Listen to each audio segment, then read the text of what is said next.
کہ کورٹ میں خلا دائر کیا تھا، اس کا دعویٰ دائر کیا تھا، سامنے والی پارٹی نہ آئی اور نہ انہوں نے سائن کیے اور ون سائیڈڈ خلا ہو گیا، تو کیا حکم شرع ہوگا؟ دیکھیں، فقہ حنفی کی روشنی میں دو صرف ایسی صورتیں ہیں کہ اگر شوہر نہ بھی آئے تو جج شوہر کے قائم مقام ہو کر نکاح کو ختم کر سکتا ہے۔ پہلی بات تو اچھی طرح یاد رکھیں، یہ جو کورٹ کا ہم خلا کہہ دیتے ہیں، یہ خلا نہیں ہوتا۔ خلا کا مطلب ہوتا ہے پیسے کے بدلے میں طلاق۔ اگر شوہر بغیر پیسوں کے بدلے طلاق دے تو اس کو طلاق کہتے ہیں، اور اگر پیسوں کے بدلے میں طلاق دے تو اس کو خلا کا نام دیا جاتا ہے۔ جبکہ کورٹ کا ون سائیڈڈ جو فیصلہ ہوتا ہے اس میں کون سا پیسے لے رہا ہے؟ شوہر، نہ شوہر طلاق دے رہا ہے۔ اس کو فسخ نکاح کہتے ہیں، فا سین خو، فسخ نکاح۔ فسخ معنی ختم کر دینا، بس جج کہتا ہے ہم نے نکاح ختم کیا، یہ خلا ہے نہیں لیکن یہ معروف ہو گیا خلا۔ ایک تو یہ تصحیح بہت ضروری تھی۔ دوسری بات یہ ہے کہ فقہ حنفی میں دو صورتیں ہیں بس، ایک تو یہ کہ شوہر عنین ہو۔ عنین کا مطلب یہ کہ وہ عورت سے جسمانی تعلق پر قادر ہی نہ ہو، اس میں عورت جو ہے وہ کورٹ سے رجوع کرے گی، کورٹ اس کو 1 سال کی مہلت دے گا، یعنی شرعی اعتبار سے کہ شوہر اپنا علاج کروائے۔ اگر 1 سال بھی وہی کنڈیشن ہوگی تو اس کو آفر کی جائے گی کہ آپ طلاق دے دیں عورت کو یا خلا کر لیں اور عورت کو چھوڑیں۔ اگر وہ نہیں مانے گا تو پھر ظلم مسلسل سے عورت کو بچانے کے لیے جج یا قاضی شوہر کے قائم مقام ہو کر نکاح کو ختم کر دے گا۔ دوسرا مفقود الخبر، کہ کہیں پر جیسے یہ ادھر ادھر جنگ ہو رہی ہیں اور اس میں کوئی مسلمان گیا اور اس کی اب اطلاع ختم ہو گئی، نہ کوئی کانٹریکٹ ہے نہ کچھ، گمان یہ ہو رہا ہے شاید وہ بیچارہ مارا گیا ہے، اس میں بھی وہ پہلے کورٹ سے رجوع کرے گی، کورٹ اس کو ایک مدت تک مہلت دے گی جو عمومی طور پر ہمارے یہاں 4 سال کی مدت ہوتی ہے امام مالک کے قول کے مطابق، اور 4 سال کے بعد دوبارہ وہ جج کے پاس جا کے دعویٰ دائر کرے گی، انویسٹیگیشن کرے گا کہ ہاں واقعی شوہر کی کوئی اطلاع نہیں ہے، تو وہ فسخ نکاح کر دیتا ہے اور عورت کی عدت کے بعد وہ دوسرا نکاح کر سکتی ہے۔ 2 صورتیں بس فقہ حنفی میں ہے۔ ہاں یہ ضرور ہے کہ ایسے اقوال موجود ہیں کہ ان 2 کے علاوہ بھی اگر بچی کے اوپر مسلسل ظلم و ستم ہو رہا ہو،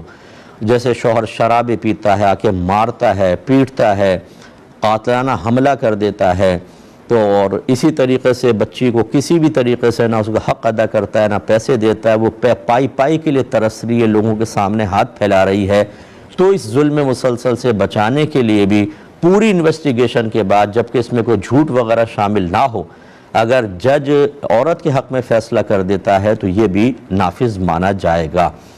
اب آپ یہ دیکھ لیں اپنی صورتحال، کیا شوہر عنین ہے یا مفقود الخبر ہے، یا تیسری صورت کہ آپ پر انتہائی ظلم و ستم تھا کہ برداشت کرنا مشکل تھا، تب تو ون سائیڈڈ فسخ نکاح ہو جائے گا۔ اور اگر یہ 3 چیزیں نہیں تھیں، معمولی ناچاقیت تھیں، آپ نے کہا مجھے طلاق دو، اس نے کہا میں نہیں دیتا ہوں، آپ نے کہا اچھا تو ہم کورٹ سے لے لیں گے، یا کسی وکیل نے آپ کو معاذ اللہ ثم معاذ اللہ کہہ دیا ہو کہ ایسے نہیں خلا ملے گا، جھوٹ بولو کہ تمہارا شوہر شراب پیتا تھا، غیر عورتوں سے مراسم تھے، مار پیٹ کرتا تھا، قاتلانہ حملہ کر رہا تھا، چھری مارنے کی کوشش کی تھی، یہ جھوٹ لکھواؤ گے تو تمہاری جان چھوٹے گی، اور اس جھوٹ کے اوپر آپ نے فسخ نکاح لے لیا، یہ کورٹ کا خلا نافذ نہیں ہوگا، نہ معمولی وجوہات کی بنا پر ہوگا، آپ پہلے ہی شوہر کی منکوحہ رہیں گی۔ اگر خدا نخواستہ آپ نے عدت گزار کی کسی اور سے نکاح کا اقدام کیا بھی، ایجاب و قبول، وہ باطل ہے، آپ اس کی بیوی نہیں بنیں گی، اور پھر اس کا مطلب یہ ہوگا کہ اجنبی آدمی کے ساتھ رہ رہی ہیں، کیونکہ بیوی تو آپ کسی اور کی ہیں۔ اب آپ خود دیکھ لیں، اس لیے بعض علماء مطلقاً کہہ دیتے ہیں کہ کورٹ کا خلا نافذ نہیں ہوتا ہے، وہ یہی ساری تفصیل ہوتی ہے، لیکن پوری تفصیل سے بیان نہیں کرتے ہیں، اجمالی طور پہ ذکر کر دیتے ہیں۔ میں نے پوری تفصیل سے بیان کر دیا۔ بہتر یہ ہوتا ہے، ہم تمام دیکھنے والوں سے گزارش کرتے ہیں، اگر کبھی بچی کے ساتھ ایسا کوئی مسئلہ ہو اور آپ کورٹ کی طرف جانا چاہیں، سب سے پہلے کسی اچھے مستند دارالعلوم سے، اچھے مفتی صاحب سے رجوع کر کے اپنی پوری ریزنز لکھیں کہ بھئی ان وجوہات کی بنا پر ہم کورٹ کی طرف جا رہے ہیں، کیونکہ شوہر نہ طلاق دے رہا ہے نہ خلا، کیا ان پر کورٹ کا فسخ نکاح نافذ مانا جائے گا، ویلڈ مانا جائے گا؟ اگر وہ کہہ دیں یس تو پھر آپ جائیں، ورنہ جانا بیکار ہے، کورٹ کی ڈگری مل بھی گئی تو یہ شرعی لحاظ سے ویلڈ نہیں ہے، اور یاد رکھیں یہ نکاح طلاق وغیرہ کے معاملے اس کا تعلق شریعت سے ہے، ہمارے برٹش لاء سے نہیں ہے، ہمارے اس طرح کے کانسٹیٹیوشن کی ان شقوں سے نہیں ہے کہ جو انگریزوں نے بنائی تھیں۔ اچھی طرح یاد رکھیں قانون اللہ رسول کا چلے گا، لہذا اگر آپ نے اس قانون کو بنیاد بنا کر قدم اٹھایا تو میدان محشر میں قابل گرفت ہو سکتے ہیں۔